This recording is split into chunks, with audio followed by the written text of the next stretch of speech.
Hi, this is Rick from EssentialPhotoshopElements.com. In this video, we're going to see how to add a smile to a person's face. We're going to go from this to this. Not a drastic rolling on the floor laughing change, but just a little mood-lifting smile. Let's go over to Elements and get started. I'm using Photoshop Elements 10 for this video. The first thing I recommend doing is duplicating the background layer by dragging it onto the Create a New Layer icon. So here's our Layers panel. Just click and drag down onto this icon here. And now my changes will be made to the duplicate layer and the original will remain safely untouched. Go up to the Filter menu and choose Distort Liquify. A big dialog window appears with a preview of our photo in it. This is where we're going to do our work. So go over to the Liquify tools located on the left side of the dialog window. Make sure the top tool, which is called the Warp tool, is active by clicking on it. I like to work in 100% view. You can change your view size by clicking on this field to show the list of different sizes.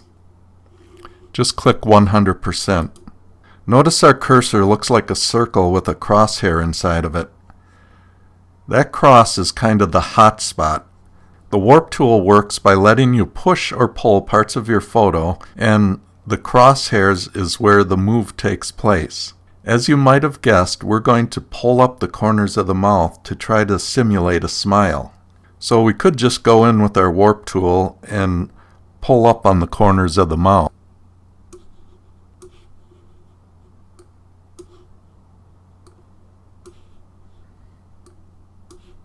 But when I do that, the results look unnatural. Believe me, I've never seen my mother-in-law look like that. Over on the right side of the dialog window is a Revert button, which you can click on to get rid of any changes you make and bring you back to the start. So I'm going to click on that and start over. The trick to getting more realistic results from Liquify is to make your cursor big. There's a field over on the right side that you can use to resize your cursor. But I'm going to use the bracket keys on my keyboard, the ones right next to the letter P. The left bracket makes it smaller and the right bracket makes it larger. As you can see, your cursor changes size as you press those keys. There's the left bracket and there's the right bracket. I'm going to press the right bracket key, actually press and hold the right bracket key until my cursor gets to about the size of the right side of her face.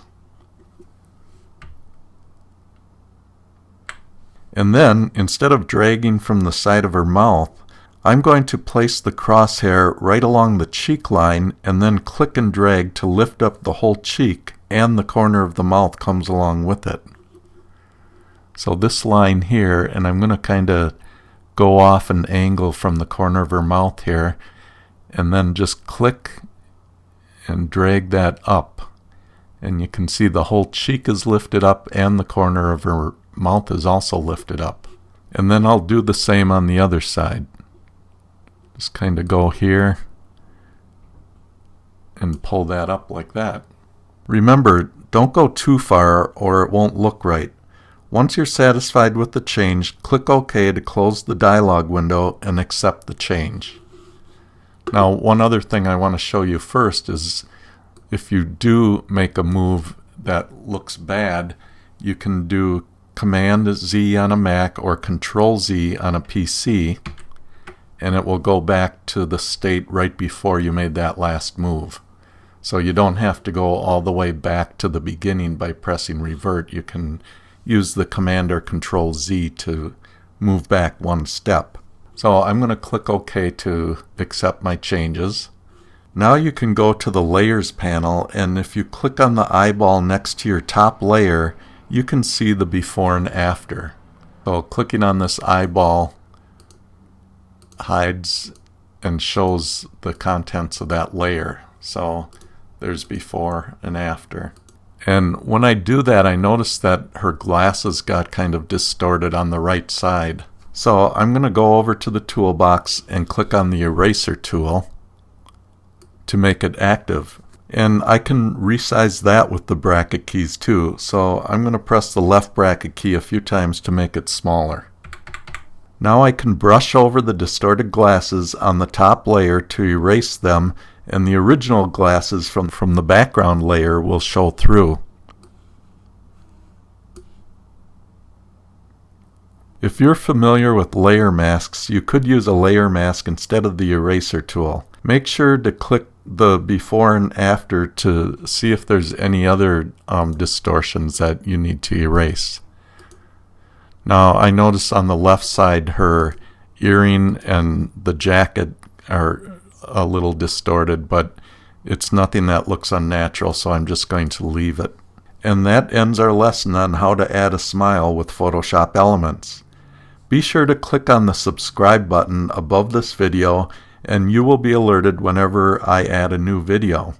And if you're watching this on YouTube, remember you can leave me a comment below. I read all comments and I always try to reply back. So until next time, this is Rick from EssentialPhotoshopElements.com saying take care.